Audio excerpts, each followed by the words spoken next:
Halo anak-anak ibu semua, Assalamualaikum warahmatullahi wabarakatuh dan selamat pagi.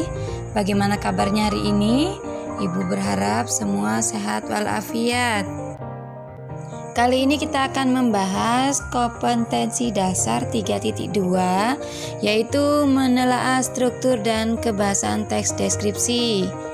Dengan tujuan pembelajaran, peserta didik dapat menelaah struktur dan kebahasaan yang terdapat pada teks deskripsi yang dibaca. Indikatornya sama, yaitu menelaah struktur dan kebahasaan teks deskripsi. Masih ingat bukan dengan pelajaran pertemuan kita yang telah lalu, yaitu tentang menemukan informasi penting, memetakan dan membandingkan isi teks deskripsi. Masih ingat caranya mencari informasi pada teks deskripsi, yaitu dengan membaca keseluruhan teks, memahami isi dan menemukan ide pokoknya dengan menggunakan rumus Adiksimba, yaitu apa, di mana, kenapa, siapa, mengapa, dan bagaimana. Kemudian memetakan teks deskripsi, merujuk pada ide pokok, kalimat utama pada tiap paragraf. Lalu yang terakhir membandingkan teks deskripsi, yaitu dengan cara membandingkan, mengidentifikasi perbedaan dan persamaan dari kedua teksnya. Nah, untuk pelajaran selanjutnya, yaitu kita menelaah struktur teks deskripsi. Sebelumnya, kita harus tahu apa itu menelaah. Pasti kalian bertanya-tanya. Dalam Kamus Bahasa Indonesia, menelaah adalah mempelajari, menyelidik, mengkaji, memeriksa, menilik, bahkan meramalkan. Ya, yang kita ramalkan apa?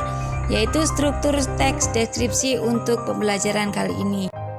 Strukturnya apa saja dalam teks deskripsi? Yang pertama, identifikasi. Kemudian yang kedua, deskripsi bagian. Yang ketiga, deskripsi manfaat. Identifikasi itu pembuka, deskripsi bagian isi, deskripsi manfaat penutup dalam teks deskripsi. Baik, kita akan bahas satu persatu. Apa itu identifikasi? Identifikasi berisi tentang identitas objek, misalnya lokasi, sejarah dari objek tersebut. Bisa juga berisi definisi atau pengertian dari objek. Ciri-cirinya menggunakan kata adalah dan merupakan. Biasanya identifikasi berada di awal paragraf suatu teks. Contoh, kalian perhatikan pada teks di bawah ini tentang Gunung Sibaya. Nah, berisi tentang apa saja? Yaitu tentang pengertian, definisi, identitas daripada Gunung Sibaya. Selanjutnya adalah deskripsi bagian yang berisi tentang bagian-bagian dari objek yang diperinci secara jelas. Kita perhatikan teks yang kedua, yaitu masih berkaitan dengan Gunung Sibaya, paragraf kedua dan ketiga. Di sini berisi tentang pariwisata andalan dari Kabupaten Karo, yaitu Puncak Takal Kuda atau berarti kepala kuda. Kemudian di paragraf ketiga tentang pemandangan puncak daripada Gunung Sibaya ini yang begitu luar biasa. Kemudian deskripsi manfaat yang berisi tentang simpulan atau rangkuman kesan yang dari penulis serta manfaat dari objek. Contoh yang kita bahas tentang Gunung Sibaya di paragraf keempatnya, yaitu tentang suasana Gunung Sibaya yang hampir sama dengan gunung yang lainnya, yakni berangin dan memiliki suhu yang dingin.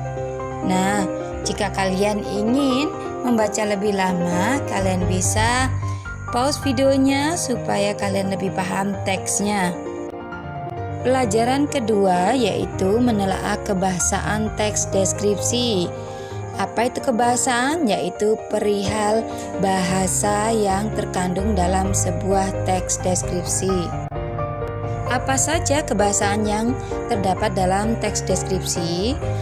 Selain yang pernah kita pelajari di KD 3.1 tentang ciri-ciri kebahasaan teks deskripsi, yaitu kalimat serapan panca indera, kalimat perincian, serta sinonim, maka kali ini kita akan melanjutkan tentang kata sifat, kata depan, huruf kapital, rujukan kata, kata umum dan kata khusus, variasi kata, serta kata yang luluh atau lebur. Nah, apa saja yang dimaksud dengan kata sifat? Kata yang menyatakan sifat atau keadaan objek menjadi lebih spesifik. Ya, contohnya nanti kalian bisa lihat pada teks setelah ini dengan huruf yang diberi warna sesuai dengan warna yang kalian lihat sekarang ini. Kemudian kata depan. Apa yang dimaksud dengan kata depan? Kata depan adalah preposisi atau tempat, ya, menyatakan sebuah tempat. Kata-katanya adalah di, ke, dari, dan pada. Jika kalian temukan kata di, ke, dari, dan pada, maka itu adalah kata depan. Kemudian penggunaan huruf kapital.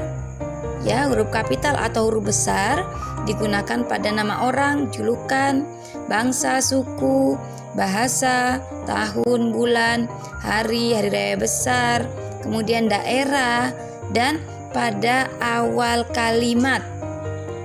Nah, kemudian rujukan kata, ya, rujukan kata itu menggunakan kata ganti. Misalnya ini, itu, dan lain-lain. Ya. Kemudian kata umum dan kata khusus. Ya. Kata umum adalah hipernim atau yang memberikan arti yang luas, sedangkan khusus itu diberikan arti yang lebih sempit, ya, atau khusus dikatakan hiponim. Kemudian variasi kata atau sinonim, ya, nanti kalian bisa melihat pada teks berikut apa saja contohnya. Yang terakhir adalah kata yang luluh atau lebur, kata dasar yang berubah jika ditambahkan imbuhan kata. Kata dasar yang berawalan huruf apa saja? Yaitu KPTS, ya, kata dasar yang diawali dengan huruf K, P, T, dan S. Jika diberi awalan me, maka dia akan luluh atau lebur, atau bisa dikatakan huruf KPTS-nya itu hilang. Silahkan kalian baca teks deskripsi tentang bunga melati. Nah, di sini ada berbagai macam warna sesuai dengan kebahasaan yang kita bahas tadi. Contoh, hampir semua, hampir, H itu adalah huruf penggunaan huruf kapital karena dia di awal kalimat. Ya. Kemudian warna biru pada kata mengenal itu adalah kata dasar yang luluh atau lebur. Kata dasarnya K, yaitu kenal. Ketika diberi awalan me, maka menjadi mengenal, huruf K-nya hilang. Kemudian ini itu adalah rujukan kata yang merujuk kata bunga melati. Nah, sedangkan bunga melati itu adalah kata hipernim dan hiponim, yaitu kata umum untuk bunga, sedangkan melati adalah kata khusus, ya.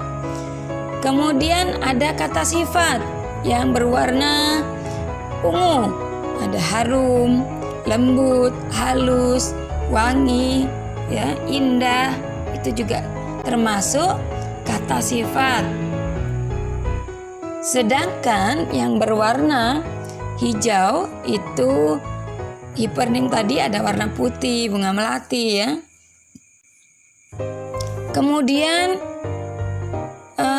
tentang yang berwarna merah. Nah, yang berwarna merah adalah kata depan. Pada teks bunga melati ini, kata depan ada kata ke, pada paragraf keempat, yaitu pada kalimat ke-1 ya, ada yang berbunyi semakin ke ujung bentuknya semakin runcing. Dan pada kalimat kedua, yaitu pada bagian pinggir daun melati sedikit bergelombang. Nah, itu yang dikatakan kata depan. Bisa kalian temukan? Alhamdulillah, pelajaran kita kali ini telah selesai. Terima kasih kalian telah menyimak baik-baik apa yang telah Ibu sampaikan tentang menelaah struktur dan kebahasaan teks deskripsi hari ini. Terima kasih. Jika kalian ingin bertanya, silahkan kalian berkomentar pada video ini atau pada Google Classroom. Jangan lupa kerjakan tugasnya dengan baik agar kalian bisa lebih memahami pada materi hari ini. Terima kasih. Wassalamualaikum warahmatullahi wabarakatuh dan selamat belajar.